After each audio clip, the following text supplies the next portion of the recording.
நீதி வழங்கும் போது அண்ணன் தம்பி சொந்தம் பந்தம் பணக்கார ஏழை எதையுமே பார்க்க கூடாதுடா. நாயத்தை மட்டும் தான்டா சொல்லணும்.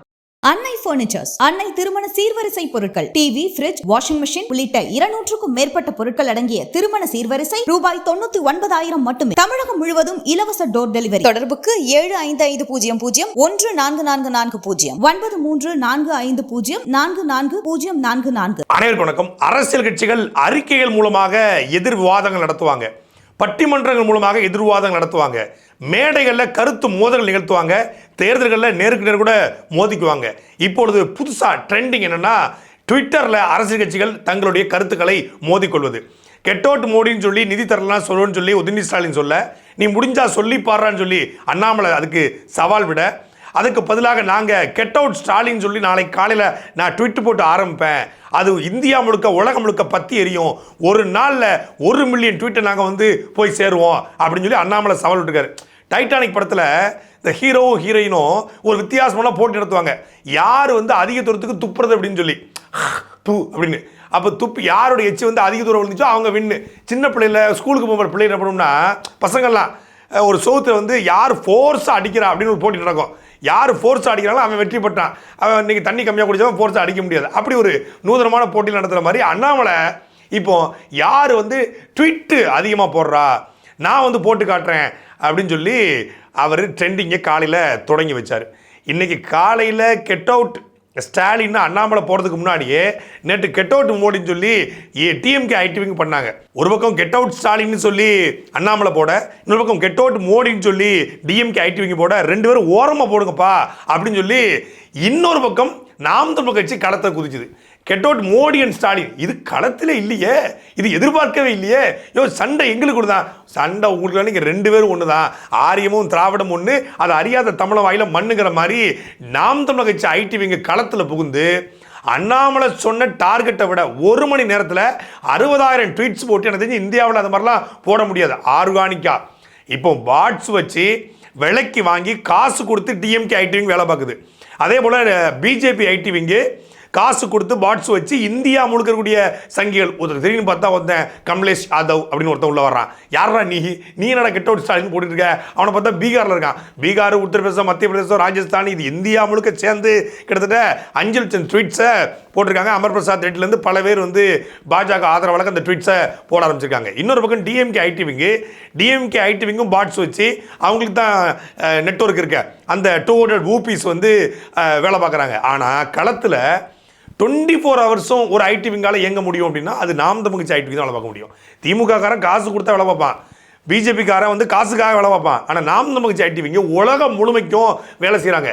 இப்போ இங்கே நமக்கு பகல்னா இன்னொருத்தர் நாட்டுக்கு இரவு, இங்கே நமக்கு சாயந்தரம் 6 மணினா இன்னொருத்தருக்கு காலையில் 6 மணியாக இருக்கும், அவர் ஆக்டிவ் ஆகிடுவார். இப்போ இவர் வந்து வேலைக்கு 10 மணிக்கு வேலைக்கு போகிறாருன்னா இன்னொருத்தர் வந்து இரவு 10 மணியாக இருக்கும், அவர் ஆக்டிவ் ஆகிடுவார். இப்படி 24 ஹவர்ஸ் ஒரு ஐடிவிங் இயங்குவதனால கிட்டத்தட்ட நேற்று ட்ரெண்டிங் ஆரம்பித்து இது வரைக்கும் கிட்டத்தட்ட 2.25 லட்சம் ட்வீட்ஸை போட்டிருக்காங்க நாம் தமிழர் கட்சி. நீ நார்மலா எடுத்து பாருங்களேன், நீங்களே போய் எடுத்து பாருங்க. சீமானை பத்தி ஏதாவது ஒரு நியூஸ் அவனுங்க ட்வீட்டா போட்டானுங்கன்னா அதனுடைய ரீச்சும் நீங்க மத்த ட்வீட்டும் ரீச்சும் அது அவங்க ஐடியாங்க அந்த மாதிரி இருக்காங்க ஜி. அதே மாதிரி போல் ஏதாவது வச்சான்னு சீமான் அவங்க போல அதிகமா ஜெயிக்கும். நேத்தோட நியூஸ் அவர்ல ஏதோ வச்சிருக்காங்க, நாம் தமிழர் தான் அதிக %. அப்படி என்ன அந்த ஒரு பிணைப்பு இருக்குன்னு தெரியல சீமானுக்கும் அவங்களுக்கும். அப்படி என்ன ஒரு இது இருக்குன்னு தெரியல. இது வரைக்கும் பவரையும் அனுபவிக்கல. திமுக காரணங்களாவது வந்து பவர் வரும், அவனால ஏதாவது சம்பாதிக்கலாம், கான்ட்ராக்ட் வரும், ஏதாவது வந்து கிடைக்கும், ஒரு வருமானம் கிடைக்கும். ஆனா இந்த தம்பிகளுக்கு, என்டிகே தம்பிகளுக்கு சீமானால என்ன ஒண்ணு வரப்போகுது, இவனுக்கு தான் டொனேஷன் பண்ணிட்டு உட்காந்து இருக்கானுங்க. அப்புறம் ஏன் அப்படி தீவிரமா இருக்கிறாங்கன்னு எனக்கு புரியல. திமுகன்னு ஒரு ஐடிவிங் ஸ்ட்ரக்சர் இருக்கு, அதுக்கு டிஆர்பி ராஜா, இப்போ புதுசாக வந்திருக்கிற சத்யராஜ் அவருடைய மகள் அப்படின்னு பல பேரை வந்து பொறுப்பாளராக போட்டு வச்சிருக்காங்க. பிஜேபிக்கு ஐடிவிங்க்கு வந்து ஆல் இண்டியன் லீடர்ஸ்லாம் வச்சு அவங்கள வந்து பெருசாக அடையாளப்படுத்துறாங்க. நாம் தமிழர் கட்சிக்கு ஐடிவிங் பொறுப்பாளர் இருக்காங்க, ஐடிவிங்குடைய பொறுப்பில் வைக்கக்கூடிய ஆட்கள் இருக்காங்க. ஆனால் நாம் தமிழ் கட்சி ஐடிவிங்கு தனியாக பணம்லாம் செலவு பண்ணுறது கிடையாது. அவங்க வேற ஒரு பணி செய்வாங்க, அந்த பணி செய்து கொண்டே நாம் தமிழ் கட்சி ஐடிவிங்லையும் பொறுப்பு இருப்பாங்க. சொந்தமாக தொழில் வச்சிருப்பாங்க, அந்த தொழிலை பார்த்துக்கிட்டே ஐடிவிங் பொறுப்பையும் பார்ப்பாங்க. அப்படி பார்க்கக்கூடிய நாம் தமிழ் கட்சி ஐடிவிங் பொறுப்பாளர்கள் முழுக்க களத்தில் நின்று தர்க்க ரீதியாக டிஎம்கே ஐடிவிங் என்ன பண்ணுது, கெட் அவுட் மோடி அப்படின்னு சொல்லி அவங்க வந்து அந்த ஹேஷ்டேக் மட்டும் போட்டு ஸ்டாலினோட ஃபோட்டோவை போடுறாங்க. இந்த பக்கம் கெட் அவுட் ஸ்டாலின் போட்டு அநாகரிகமாக பிஜேபி ஐடி விங்க வந்து திமுக குறித்து திமுக தலைவர் குறித்து எழுதுது. அநாகரிகமான தப்பு கிடையாது, நான் அவங்க அநாகரிகமான தலைவர்கள் தான் எழுதுறாங்க. ஆனால் நாம் தமிழர் கட்சியுடைய ஐடி விங்கு ஒவ்வொரு ஹேஷ்டேக்கும் தர்க்க ரீதியாக தத்துவ ரீதியாக ஏன் திராவிடம் வேண்டாம், ஏன் ஆரிய வேண்டாம், ஏன் மோடி வேண்டாம், ஏன் ஸ்டாலின் வேண்டாம், அங்கே மணிப்பூர் கலவரம் அப்படின்னா இங்கே வேங்கை வயல், இங்கே பரந்தூர், அங்கே விவசாய நில ஆக்கிரமிப்பு வேளாண் மசூதிக்கான போராட்டத்தை அங்கே பாஜக பண்ணுது அப்படின்னா இந்த பக்கம் பார்த்தா விளை நிலங்களை எடுத்து கார்பரேட் கம்பெனிகளுக்கு தமிழ்நாடு அரசு கொடுக்குது. ரெண்டுமே ஒன்று தான். அங்கே கௌரிலிங்கேஷை சுட்டுக் கொள்கிறாங்க, அங்கே ஸ்டான் சாமியை வந்து கைது செய்கிறாங்க, அதே போல் அம்பேத்கருடைய பேரனை வந்து கைது பண்ணுறாங்க. அப்படின்னா இங்கே சவுக்கு சங்கரையும் ரெட்ஃபிக்ஸ் பெலிச்சலாட்டையும் சாட்டை துரைமுருகனையும் பிரதீப்பையும் அதே போல் வந்து டிஎம்கேக்கு எதிராக பேசக்கூடிய அத்தனை பேரும் கைது பண்ணுறாங்க. அங்கேயும் விவசாயிகள் நசுக்கப்படுறாங்க, இங்கே விவசாயிகள் மீது குண்டு சட்டை போடப்படுது. அங்கே அவங்க இங்கே இவங்க, அது பாசிசம், இதுவும் ஒரு வகையான பாசிச பாயாசம் அப்படிங்கிறத ரெண்டையும் அடிக்கணும். ரெண்டும் எங்களுக்கு தேவையில்லை. அவன் இந்தியை திணிக்கிறான், இவன் தமிழை அழிச்சிருக்கிறான். இந்தி திணிப்புக்கு எதிராக இவங்க வந்து கெட் அவுட் மோடின்னு சொல்கிறாங்க. அப்போ நாம் தமிழ் என்ன பண்ணுது, அவன் இந்தியை திணிச்சிருக்கிறான். சரி, நீ என்ன பண்ணியிருக்கிற, தமிழ்நாடு முழுக்க சிபிஎஸ்சி பள்ளிக்கூடங்கள் நடத்தி, அந்த சிபிஎஸ்சி பள்ளிக்கூடங்களை திமுக கட்சிக்காரனை வச்சு நடத்தி, அந்த சிபிஎஸ்சி பள்ளிக்கூடங்களில் இந்தியை திணிச்சிருக்கிற. தமிழ்நாடு முழுமைக்கும் இன்னைக்கு சிபிஎஸ்சி பள்ளியில் படிக்கக்கூடிய அத்தனை பேருக்கும் இந்தி தெரியும். இப்போ இந்திங்கிற மொழியை கற்றுக்கொள்வதற்கு யாரும் எதிரி கிடையாது. இந்திங்கிற மொழிக்கோ இந்தி மக்களுக்கோ எதிரி கிடையாது. ஆனால் நீ இந்தி திணிப்பில் வளர்ந்த கட்சி, இந்தி திணிப்பில் ரயிலே வராத தண்டவாளத்தில் தலையை வச்சு, அது நல்ல நாஞ்சில் சம்பத்தை நல்லா சொல்லுவாப்புல, ரயில் வந்தது 2வது பிளாட்ஃபார்ம், அவன் தலையை வச்சது 4வது பிளாட்ஃபார்ம் அப்படிம்பாரு. அதே மாதிரி இந்தி திணிப்பில் இப்படி ரயிலே வராத தண்டவாளத்தை தலையை வச்சு இந்தி திணிப்புக்காக இறந்தவருடைய ரத்தத்திலையும் அந்த இரத்த சகதியிலையும் வளர்ந்த திமுக இன்னைக்கு அவர்கள் நடத்தக்கூடிய சிபிஎஸ்சி பள்ளிக்கூடங்கள்லேயே அவங்க திமுக குடும்பத்தை சார்ந்து நடத்தக்கூடிய திமுக சிபிஎஸ்சி பள்ளிக்கூடங்களே இந்தியை திணிச்சாங்க. அப்போ இந்தி எதிர்ப்பிற்கு உனக்கு எந்த விதமான தகுதியும் கிடையாது, உரிமையும் கிடையாது. திமுக வெளிப்படையாக பார்த்தோம், ஈரோட்டில் சந்திரகுமாருக்கு வட இந்தியர்களுடைய 10,000 ஓட்டு வேணும் அப்படிங்கிறதுக்காக இந்தி போஸ்டர் அடித்து ஓட்டு கேட்டாங்க. அப்போ அப்படிப்பட்ட டிஎம்கேவும் வேண்டாம், இந்தியை நேரடியாக திணிக்க வருகிற மும்மொழி கொள்கையின் மூலமாக திணிக்க வருகிற பிஜேபியும் எங்களுக்கு வேண்டான்னு சொல்லி நாம் தமிழ் கட்சி இப்படி ஒரு ஹேஷ்டேக்கை ட்ரெண்ட் பண்ண ஆரம்பிச்சிருக்காங்க. ஒன்று அந்த பக்கம் நிற்கணும், இல்லை இந்த பக்கம் நிற்கணும். அதே மாதிரி 2 பேரும் வேண்டான்னு சொல்கிறது, ஒன்று பிஜேபி வேண்டான்னு சொல்லுங்கள், ஒன்று திமுக வேண்டான்னு சொல்லுங்கள். 2 வேண்டாம்னா எப்படி, தேசியமும் வேண்டாம் திராவிடமும் வேண்டாம்னா நீங்கள் என்ன பண்ண போகிறீங்க?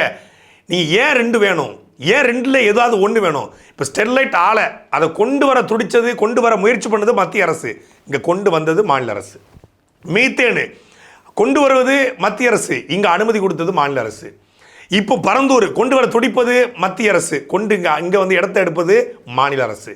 கூடங்குளம் அணுவில் கொண்டு வந்தது மத்திய அரசு, இங்கே அனுமதி கொடுத்து இடத்தை எடுத்து கொடுத்தது மாநில அரசு. தமிழ்நாடு முழுமைக்கும் இருக்கக்கூடிய நாசக்கார திட்டங்களுக்கும், குறிப்பாக எண்ணூர் அனல்மின் நிலையம், நெய்வேலி நிலக்கரி சுங்கத்துடைய நில எடுப்பு, இது எல்லாத்தையும் கொண்டு வருவது மத்திய அரசுனா இங்கே மக்களை அடித்து உடக்கி அந்த இடத்த எடுத்து கொடுப்பது மாநில அரசு. அப்போது மத்திய அரசு சொல்கிறத மாநில அரசு செய்யுது. ஆனால் 2 பேருக்குமான பூச்சாண்டி என்னென்னா, இந்த பக்கம் நான் எதிர்ப்பது போல எதிர்ப்பேன், நான் இந்த பக்கம் திருப்பும் போது நீ அந்த பக்கம் திருப்பணும், நான் அந்த பக்கம் திருப்பும் போது நீ இந்த பக்கம் திருப்பணும், ஈயம் பூசின மாதிரி இருக்கணும், ஈயம் பூசாத மாதிரி இருக்கணும், மாதிரி கவுண்டமணி செந்தில் மாதிரி அந்த கவுண்டமணிக்கு இந்த செந்தில் வேலை செய்யுது. இவங்க மும்மொழி கொள்கை எதிர்க்கிறாங்களாம், இவங்க புதிய கல்விக் கொள்கை எதிர்க்கிறாங்களாம். இதை நாங்கள் நம்பணுமா? ஜவஹர் நேசன் சொல்லி பேராசிரியர் தமிழ்நாடு அரசுடைய மாநில கல்விக் கொள்கை வகிக்கக்கூடிய ஒரு திட்டக்குழுவில் அவர் இருக்கார். அந்த குழுவில் இருந்து அவர் வெளியேறிட்டு என்ன சொல்றாருன்னா, மத்திய அரசினுடைய புதிய கல்விக் கொள்கை போலவே இந்த தமிழ்நாடு அரசுடைய மாநில கல்விக் கொள்கை வகுக்கப்படுகிறது, இது தமிழ்நாட்டு மக்களுக்கு பேராபத்து, தமிழ்நாட்டில் வாழக்கூடிய மாணவர்களுடைய கல்வி திறனை இது பாதிக்கும், அதனால இந்த கல்விக் கொள்கை வகுக்கிற இந்த குழுவிலிருந்து என்னால் இனி பணி செய்ய முடியாது சொல்லி ஜவஹர் நேசன் வெளிவந்தார். பல குற்றச்சாட்டு முன் வச்சார். உதயசந்திரனுடைய IAS குறித்த ஒரு பல்வேறு குற்றச்சாட்டுகள் முன் வச்சார். அந்த குற்றச்சாட்டுக்கு இன்னைக்கு வரைக்கும் நேர்மையான ஒரு பேராசிரியர் அவர் கொடுத்த குற்றச்சாட்டுகளுக்கு திமுக தரப்பிலிருந்து இன்றைக்கு வரைக்கும் சரியான பதில் இல்லை. அப்போ புதிய கல்விக் கொள்கை போலவே, அந்த மும்மொழி கொள்கை போலவே நீங்கள் மாநில கொள்கை கல்விக் கொள்கையும் வகுப்பீங்கன்னா 2 ஒன்று தானே. அப்புறம் நீங்கள் எதுக்குறீங்க? PM ஸ்ரீ பள்ளி திட்டத்தை நீங்கள் எதிர்த்தீங்களா? இல்லை வந்து இந்த இல்லம் தேடி கல்வி அப்படிங்கிறது உங்கள் புதிய கல்விக் கொள்கையில் இருக்குது. புதிய கல்விக் கொள்கையுடைய இன்னொரு வடிவம் தான் இல்லம் தேடி கல்வி. இப்படி பல்வேறு திட்டங்களை மத்திய அரசை பார்த்து மறைமுகமாக செயல்படுத்தக்கூடிய இந்த மாநில அரசு இப்பொழுது நாங்கள் மும்மொழி கொள்கை எதுக்குறோம், புதிய கல்விக் கொள்கை எதுக்குறோம், இந்தி திணிப்பை எதுக்குறோம் அப்படின்னு போடுவது அப்பட்டமான திராவிட நாடகம். கேலோ இந்தியா அப்படின்னு சொல்லி ஒரு விளையாட்டை தமிழ்நாடு அரசு நடத்துச்சு. கேலோனா இந்தியில் விளையாட்டு, இந்தியானா இந்தியா, விளையாடு இந்தியா. இதை விளையாடு இந்தியானே தமிழில் வச்சுருக்கலாமே, ஏன் வைக்கல? ஏன் கேலோ இந்தியா? வட மாநிலங்களில் கேலோ இந்தியான்னு வைக்கிறான்னா அவனுடைய புரிதலுக்கு வைக்கிறான். ஏன் நீ தமிழ்நாட்டில் கேலோ இந்தியான்னு வச்ச? தமிழ்நாடு அரசுடைய விளையாட்டுத்துறை அமைச்சகத்தின் சார்பாக நடத்தப்பட்ட ஒரு விளையாட்டு போட்டிக்கு தலைப்பு கேலோ இந்தியா. இவர்கள் தான் தமிழ் வளர்க்குற லட்சணம். இதுதான் இந்தி எதிர்ப்புக்கான எதிரான இவருடைய அழுத்தமான போராட்டம். இன்னைக்கு தமிழ்நாட்டினுடைய முதலமைச்சர் மரியாதைக்குரிய ஐயா ஸ்டாலின் அவர்கள் ஒரு ட்வீட்டு போடுறாங்க. அந்த ட்வீட்டில் அவங்க என்ன சொல்கிறாங்க அப்படின்னா, ரொம்ப அருமையாக இருந்துச்சு. அதை படித்தோன்னே எனக்கு ரொம்ப நெகிழ்ச்சியாக இருந்துச்சு. அந்த ட்வீட்டில் வந்து ஐயா என்ன சொல்கிறாங்க அப்படின்னா, எம்மொழிக்கும் சளைத்ததல்ல எம்மொழி, எம்மொழிக்கும் சளைத்ததல்ல எம்மொழி, இலக்கியங்களில் புதைந்திருந்த வரலாற்றினை மண்ணில் அகலாய்ந்து நிறுவி வருகிறோம். அகத்திலும் புறத்திலும் அன்பும் வீரமும் கொண்டு வாழும் நற்றமிழர் தாய்மொழி, போற்றுதலுக்குரிய பழமையுடைய மொழி மட்டுமல்ல, பிறமொழி துணையின்றி தனித்து இயங்கும் ஆற்றல் கொண்ட செம்மொழி, உலகெங்கும் பரவட்டும் நம் உயர்தனி செம்மொழி, தமிழ் வாழ்க. மயிரில் வாழும். தமிழ் எப்படி வாழும்? தமிழ்நாட்டினுடைய கடை தெருக்களில் தமிழ் இல்லை, நீதிமன்றங்களில் தமிழ் இல்லை, வழிபாடு மன்றங்களில் தமிழ் இல்லை. தமிழிலும் அர்ச்சனை செய்யப்படும் எழுதிப்பட்டிருக்கு. ஆனால் தமிழ் அர்ச்சனைக்கு தான் ஓம் சுக்லாம்பிராய நமக சந்த அப்படிங்கிறான். ஒரு இளவும் புரியலை எனக்கு. உள்ளே இருக்கிற முருகன் எங்காலு, கோயிலை கட்டுறது எங்காலு, கோயிலுக்கு போகிறவன் எங்காலு. ஆனால் மொழி என்னுடைய சமஸ்கிருத மொழி, என் தாய்மொழி தமிழ். தேவாரம் திருவாசத்தில் இல்லாதது, திவ்ய பிரபந்தத்தில் இல்லாதது இங்கே சமஸ்கிருத மொழியில் இருக்கா? அந்த சமஸ்கிருத மொழியை எதிர்த்து போராடி அதை தமிழக கோயிலிருந்து எடுத்து தமிழ் மொழியை உள்ளே கொண்டு வைக்க தெம்பற்ற துணிவற்ற ஒரு கூட்டம், அதுக்கான எந்த புரிதலற்ற ஒரு கூட்டம் தமிழ் வாழ்கன்னு போடுது. தமிழ் எப்படி வாழும்? உங்கள் வாயிலே தமிழ் வாழலையே. முதலமைச்சர் ஸ்டாலின் அவர்கள் வந்து கோபிநாத் கூட ஒரு நேர்காணல் கொடுத்தாரு. கடந்த ஆண்டு நம்ம சாட்டிலே வெளியிட்டிருந்தோம். அந்த நேர்காணலில் 1 மணி நேரம் நேர்காணலில் குறைந்தபட்சம் 150 ஆங்கில வார்த்தையை பயன்படுத்தார் சாதாரணமாக. So what actually today my lunch was பழைய சோறு அப்படிங்கிற மாதிரி பேசிகிட்டு இருக்காரு. பிஸியாக இருப்பார், ப்ரொனன்சியேஷன் கரெக்டாக வராது. கோ எஜுகேஷன் ஸ்கூலில் சேர்க்கறதுக்கு அட்மிஷன்லாம் வாங்கிட்டார். மாண்டிசரி ஸ்கூல்னு ஒரு எலிமெண்ட்ரி ஸ்கூலில் கொண்டு போய் சேர்த்தாங்க. ஒரு தமிழ் மீடியம் எங்கள் 6th-லேருந்து 11th வரைக்கும் அங்கே தான் படித்தேன். தேவதாஸ்ன்னு சொல்லிட்டு ஒரு பில்டிங் பெரிய கான்ட்ராக்டர். ஒரு தமிழே ஒரு முதலமைச்சருடைய வாயில சரியாக வரலை, அப்புறம் எப்படி நாட்டில் வாழும்? நாக்கில் வராத தமிழ் எப்படி நாட்டில் இருக்கும்? தமிழ் வாழ்கன்னு போட்டு இன்றைக்கி சென்னையில் பல்வேறு இடங்களில் சோரட்டி தமிழ் வாழ்கன்னு போட்டு ஹிந்தியை வந்து அப்படி அழித்த மாதிரி தமிழ் வாழ்க. இது நம்ம சென்னையில் நம்ம மட்டும் தமிழில் போட்டு சென்னைன்னு இங்கிலீஷில் போடுறீங்களே, இப்படி தான் தமிழ் வளர்க்குற லட்சணமா? நம்ம நாகர்கோயில், நம்ம ராமநாதபுரம், நம்ம திருநெல்வேலி, நம்ம தூத்துக்குடி, நம்ம சேலம், நம்ம திருச்சி, நம்ம டாஞ்சூர், இதுதான் நீங்கள் தமிழ் வழக்க லட்சணமா? தமிழ் வாழ்க யார்? உதயநிதி ஸ்டாலின். எப்படி Cloud9 மூவிஸு, மேகனா மூவிஸு, 5கம் pictures, red giant movies, Cloud9 movies, இதுதான் தமிழ் வழக்க லட்சணமா? எம்மொழிக்கும் சளைத்ததில்லை எம்மொழி, அது எம்மொழி. உம்மொழி எம்மொழி. முதலமைச்சர் சொன்னார்ல, பேரு பெத்த பேரு தாக நீர் லேது లేదు మొమ్మ లాంగ్వేజ్లు లేదులు. தமிழ்நாட்டினுடைய தமிழ் தெருக்கள் குமரன் மெடிக்கல்ஸு, பாவா மெடிக்கல்ஸு, வாசன் மெடிக்கல்ஸு, அருள் ஹாஸ்பிட்டலு தமிழ் வளர்க்குற லட்சணம். ஒரு கடை தெருக்களில் இப்போ நீங்கள் அண்ணா நகரில் தொடங்கி அப்படியே போனோம்னா மெரினா கடற்கரை வரைக்கும் போனோம்னா எந்த இடத்துலையும் தமிழ் இல்லை. ஆனால் தமிழில் பெயர் வைக்கலாம், தமிழில் பெயர் வைக்கலாம் என்கிற சட்டம் இருக்கிறது, அரசாணை இருக்கிறது. தமிழ்நாட்டினுடைய வாகனங்களில் வாகன எண்கள் தமிழில் போட்டுக்கொள்ளலாம் என்கிற சட்டம் அரசாணை இருக்கிறது. ஆனால் அந்த அரசாணை செயல்படுத்தப்படுகிறதா? காவல்துறை அதிகாரிகளே என்னுடைய வாகனத்தில் வந்து தமிழில் போட்டுக்கும் போது எதுக்கு போட்டிருக்கீங்க, எங்களுக்கு வந்து குழப்பமாக இருக்குது, நீங்கள் வந்து ஆங்கிலத்துக்கு போட்டு ஆங்கிலத்துலேயும் போட்டு தமிழ்லையும் போடுங்க, தமிழில் மட்டும் போட்டிங்கன்னா நாங்கள் எப்படி கண்டுபிடிக்கிறது, எங்களுக்கு ரொம்ப கன்ஃபியூஸ் ஆகுது, கன்ஃபியூஸ் ஆகுது அப்படிங்கிறாங்க. ஒரு சாதாரண முதல் தகவல் அறிக்கை FIR அது இன்றைக்கி தமிழில் இருக்கா? இல்லை, அது ஆங்கிலத்தில் இருக்குது. ஒரு அழைப்பானை இந்த சம்மன் அனுப்புவாங்க, அது ஆங்கிலத்தில் அனுப்பப்படுது. நீதிமன்றத்துக்கு போனால் அங்கே நீதிபதிகள் தமிழில் பேச மாட்டாங்க, ஆங்கிலத்தில் தான் பேசுகிறாங்க பெரும்பான்மையாக. ஒரு சில நீதிபதிகள் மட்டும்தான் அத்தி பூத்தார் போல, குறிஞ்சி மலர் போல, அத்தி பூத்தார் போல ஒரு சில நீதிபதிகள் தான் தமிழில் வந்து உரையாடுறாங்க. வழக்கறிஞர் வந்து வம்படியாக தமிழ் பற்றாளராக தமிழ் தேசியவாதியாக இருந்தால் தமிழில் வந்து வழக்காடுவாங்க. மற்றபடி 99 விழுக்காடு நீதிமன்றங்களில் தமிழ் வழக்காடு மொழியாக இல்லை, ஆங்கிலம் தான். நீங்கள் இந்தி எதிர்ப்புன்னு மட்டும்தான் பேசிட்டு இருக்கான். இன்னொரு நம்ம ஆங்கிலத்துக்கு எதிரி அல்ல. ஆங்கிலம் இணைப்பு மொழியானது, அது உலகம் முழுமைக்குமான ஒரு கம்யூனிகேஷன் லாங்குவேஜாக இருக்கல, எந்த மாற்று கருத்தும் கிடையாது. ஆங்கிலம் படிப்பதனால வந்து எந்த தவறும் கிடையாது. ஆனால் ஒரு மொழியை கலக்கிற ஒரு தலைமுறையை உருவாக்கினான். தமிழ் வாழ்கன்னு தமிழ்நாடு முதலமைச்சரும் தமிழ்நாட்டுடைய துணை முதலமைச்சரும் சொல்கிறீங்களே, தமிழை சனியன்னு சொன்ன ஒருத்தரை தலைவராக ஏற்றுக்கிட்டு தமிழை எப்படி வாழ வைப்பீங்க? தமிழை காட்டுமுராண்டி மொழின்னு சொன்ன ஒருத்தரை தலைவராக ஏற்றுக்கிட்டு தமிழை எப்படி வாழ வைப்பீங்க? தமிழில் என்ன இருக்குது? வேலைக்கார்ட்ட கூட நீங்கள் ஆங்கிலத்தில் பேசு, உன் பொண்டாட்டிகிட்ட கூட ஆங்கிலத்தில் பேசு, ஆங்கிலம் அவருக்கு தெரிஞ்சாதானே பேச முடியும், தெரிஞ்ச பேசு அப்படின்னு சொல்கிற ஒருத்தரை தலைவராக ஏற்றுக்கொண்டு நீ எப்படி வந்து தமிழ் வாழ்கன்னு சொல்ல முடியும்? ஒரு பக்கம் நீங்கள் தமிழை காட்டுமுராண்டி மொழி, தமிழ் சனியன், தமிழ் முட்டாள் பாசை, உன் தமிழ் தாயா உன்னை படிக்க வச்சா, உன் தமிழில் என்ன இருக்குது, தமிழ் வந்து கேவலமான மொழி அப்படின்னு சொன்ன ஒருத்தரை கொண்டாடுறீங்க. இந்த பக்கம் தமிழ் வாழ்கன்னு சொல்கிறீங்க. எது உண்மை? பாஜக இந்தியை திணிக்கத்தான் செய்யும். பாஜக நாசகார திட்டங்களை கொண்டு வரத்தான் செய்யும். பாஜக அட்டூழியம் பண்ணும், அக்கிரமம் பண்ணும், அயோக்கியத்தனம் பண்ணும், அது எல்லாருக்கும் தெரியும். அதனால தான் பாஜக தமிழ்நாட்டில் தலைகீழ நின்னாலும் தாமரை இங்கே மலராது. மலரும் மணப்பால் குடித்தாலும் மயிரிலும் மலராது தாமரை அப்படிங்கிற 1331 குரலை போல அது மலர போகிறது இல்லை. ஆனால் அதை தடுப்பதற்கான 40 பாராளுமன்ற உறுப்பினருக்கு உங்களுக்கு ஓட்டு போட்டாங்க. அதை தடுப்பதுக்கான நீங்கள் அதிகாரத்துக்கு வந்தீங்க. 40 பேரும் போய் அங்கே போய் பேல்பூரி, பானிபூரி, பாவுபாஜி சாப்பிட போனீங்களா? இல்லை தமிழை வளர்க்க இந்தி எதிர்க்க போனீங்களா? இங்கே பேசுகிறத இங்கே தமிழ் வாழ்கன்னு சுரட்டி விட்டீங்களே, 40 பாராளுமன்ற உறுப்பினரும் பாராளுமன்றத்துக்கு போக சொல்லுங்கள். அங்கே போய் தமிழ் வாழ்கன்னு முழக்கம் போட சொல்லுங்கள். இந்தி ஒழிகன்னு சொல்லுங்கள். கெட் அவுட் மோடின்னு பாராளுமன்றத்துக்கு சொல்ல சொல்லுங்கள். கை தட்டுறோம், பாராட்டுறோம், வரவேற்கிறோம். நீங்கள் தான் தைரியமான அழைச்ச திமுக அலுவலகம் கூட தான் டெல்லியில் திறந்து வச்சுருக்கீங்களே, அங்கே போய் சொல்லுங்கள். இங்கே போடுற தமிழ் வாழ்க முழக்கத்தை, இங்கே போடுற இந்தி ஒழிக முழக்கத்தை, இங்கே போடுற கெட் அவுட் மோடி முழக்கத்தை ஜந்தர் மந்தர் போங்க, ஒரு ஆர்ப்பாட்டத்தை நடத்துங்க. அங்கே வந்து தமிழ் மொழியை அடிக்கும் பாசிச பாஜக அப்படின்னு ஒரு கண்டன ஆர்ப்பாட்டத்தை நிகழ்த்தி கெட் அவுட் மோடின்னு நீங்கள் போடுங்க.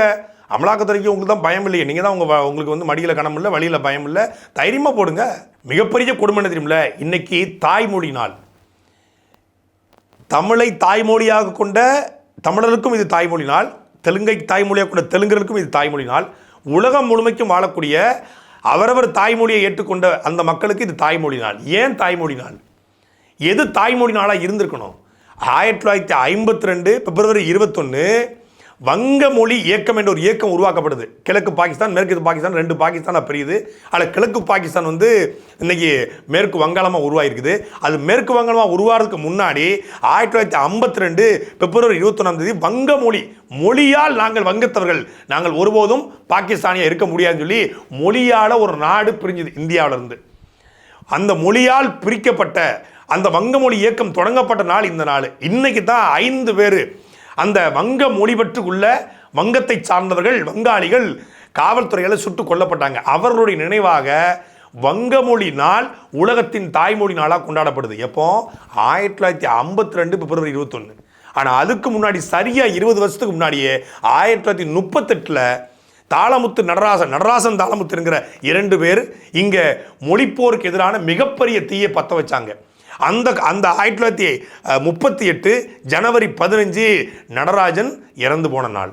உண்மையிலேயே 1952 பிப்ரவரி 21 மொழிப்போர் நாளா, உலக தாய்மொழி நாளாக இருந்திருக்கணுமா?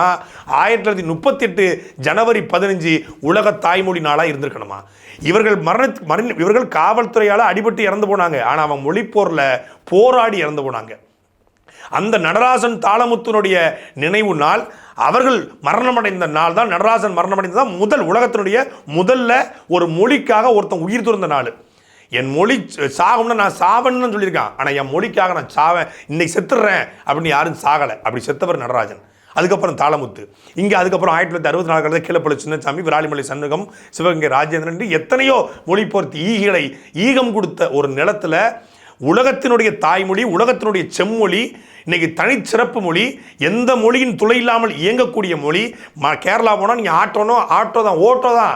ஆனால் ஆட்டோனா நமக்கு தானி. சமீபத்தில் ஒரு முட்டாள் சொன்னான், இந்த மாதிரி உன் மொழியில் வந்து என்ன இருக்குது, நீங்கள் ஸ்பீக்கர்னா ஸ்பீக்கர் தான், மைக்குனா மைக்கு தான், அதே போல் வந்து ஆட்டோனா ஆட்டோ தான், கார்னா கார் தான். இந்த மாதிரி தமிழில் வந்து அறிவியல் சொற்கள்லாம் இல்லைன்னு. அட பைத்தியக்காரா, இன்னைக்கு இன்றைக்கு இருப்பதல்ல, இன்னும் 100 ஆண்டுகளுக்கு பிறகு வரக்கூடிய மென்பொருளுக்கும் இன்னும் 100 ஆண்டுக்கு பிறகு வரக்கூடிய கண்டுபிடிப்புகளுக்கும் தமிழில் அதுக்கான வேர் சொற்கள் இருக்குது, உயிர் சொற்கள் இருக்குது. மைக்குனா நமக்கு வந்து ஒளி வாங்கி, ஏன் ஒளி வாங்கி? காரண பேர் தான், ஒளி எது வாங்குது, அதனால ஒளி வாங்கி. ஸ்பீக்கர்னா ஒளி பெருக்கி, ஏன்னா வாங்குற ஒளியை பெருக்கி அனுப்புது ஸ்பீக்கரு. அப்படி ஒவ்வொரு சொல்லுக்கும் இங்கே தமிழில் சொல்லு இருக்கு. உலகம் முழுமைக்கு இங்கிலீஷ் தான்.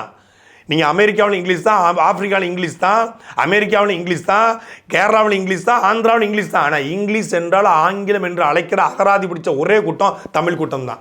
ஒரு பெயரை அதை வேற ஒரு மொழிக்கு மாற்ற முடியுமா? இப்போ என் பேர் துரைமுருகன்னா எல்லா மொழியிலும் துரைமுருகன் தான், சீமான்னா எல்லா மொழியிலும் சீமான் தான், கார்த்திக்னா எல்லா மொழியிலும் கார்த்திக் தான், சந்துருன்னா எல்லா மொழியிலும் சந்துரு தான், ராஜேந்திரன்னா எல்லா மொழியிலும் ராஜேந்திரன் தான். ஆனால் உலகம் முழுமைக்கும் ஆண்டனி இருக்காரு. அமெரிக்காவிலையும் ஆண்டனி, ஐரோப்பாவிலையும் ஆண்டனி, சீனாவிலையும் ஆண்டனி, ஜப்பான்லையும் ஆண்டனி. ஆனால் ஆண்டனி என்றால் அந்தோனின்னு அழைப்பான். சேவியர் உலகம் முழுமைக்கும் சேவியர், ஆனால் இங்கே சவேரியார். ஜோசப் உலகம் முழுமைக்கும் ஜோசப், ஆனால் இங்கே வளனார். அதே போல் வந்து ஒவ்வொரு பேருக்கும் ஒவ்வொரு பெயருக்கும் இங்கே தமிழில் வந்து அர்த்தம் இருக்குது. அவன் சேக்ரட் ஹார்ட்டுமா, இவன் தூய இருதயம்பா. அப்படி ஒவ்வொரு பெயருக்கும் கூட தமிழில் எழுதி வச்ச ஒரு கூட்டம் தமிழ் கூட்டம். அப்படிப்பட்ட மொழியை, தனித்து இயங்கக்கூடிய மொழியை அழிச்சு ஒழிச்சு அந்த தாய்மொழிக்காக போராடிய நாளை உலகத்தின் தாய்மொழி நாளாக மாற்றாமல் தடுத்தது யாரு? அதுக்கு எதிராக நின்னவன் யாரு? அதை அரசியல் பண்ணி உலகம் முழுமைக்கு கொண்டு போய் சேர்க்காமல் தடுத்தது இவன். அவன் தான் தமிழின விரோதி, தமிழ் துரோகி. அன்னை தமிழ் வாழ்க என்று சொல்வதற்கு அண்ணாமலைக்கும் தகுதி கிடையாது, தமிழ் வாழ்க என்று முழக்கம் ஸ்டாலினுக்கும் தகுதி கிடையாது.